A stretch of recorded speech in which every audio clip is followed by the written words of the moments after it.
first day ngayon. Magdadrive ako, pupunta ako sa sa store. May bibilhin lang. Kasi wala kaming pang dinner tonight.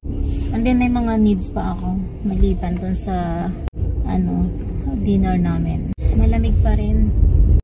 Ay, naka-jacket ako. Pero hindi naman as in yung makapal. 8 degrees lang din naman. Pero mahangin kasi guys. Kaya malamig siya. Minsan kahit maaraw pa at humangin, malamig pa din siya. Malapit naman ako. Malapit lang naman kasi ito sa bahay guys. Yung store dito. Kaya yun yung advantage.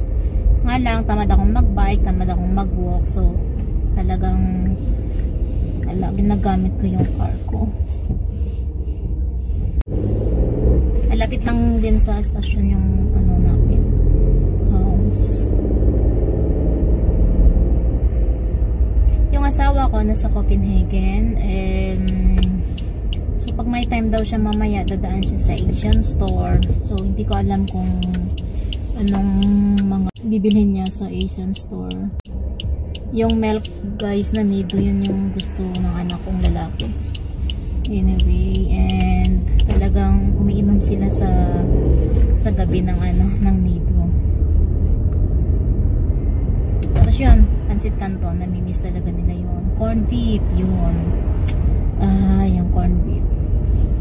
Yung igisa yung corn beef, nakakamiss. Wala na kasi kaming guys, naubos na yung stock ng dilis. Sarap din yun sa kanin, no? Sa kasuka.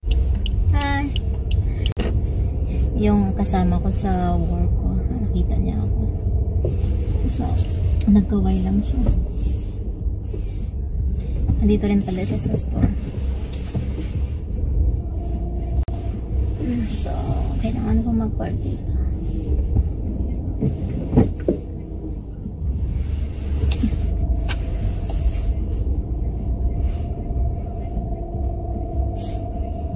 Guys,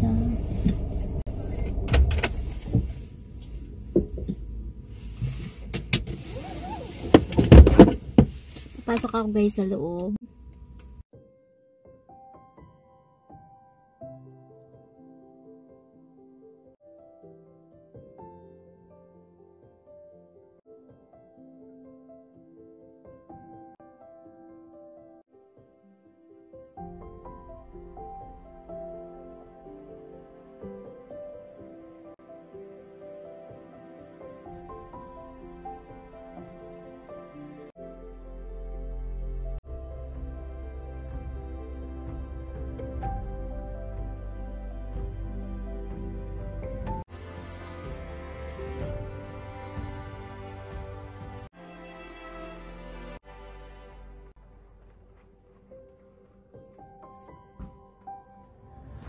Hey guys, mas na akong namalingki.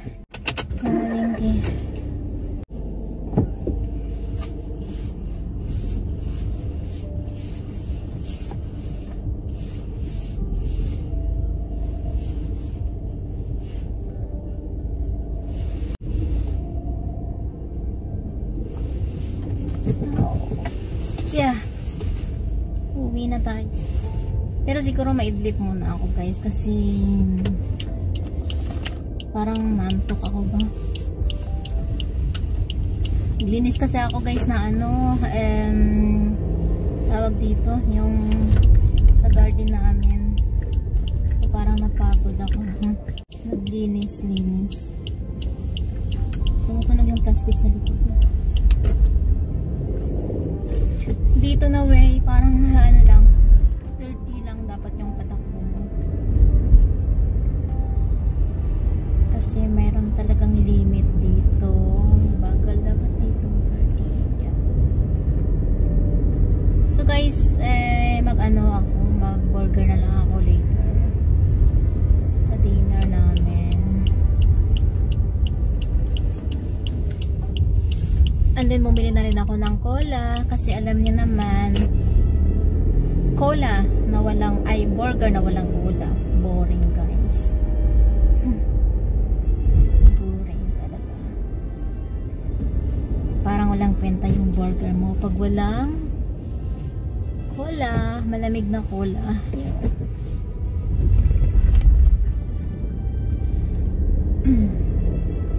2:30 dito guys ng hapon. Kaya parang naantok talaga yung mata ko. Siguro mag-iidlip ako pagdating and then mag-ano ako guys, mag-exercise konti. Kasi lumalaki na yung tiyan natin. Actually malaki to siya eh. Last month nasa, oh my god, so far may nangyayari. Kailangan talaga ng motivation guys kasi we have to push talaga yung self natin na to do something, exercise and so on.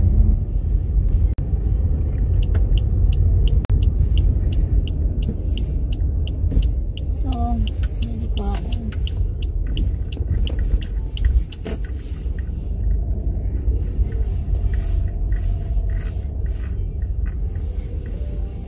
tatlo lang kami dito sa bahay ngayon guys, so parang boring.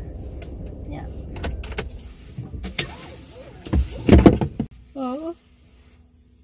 Patok talaga ako guys. So,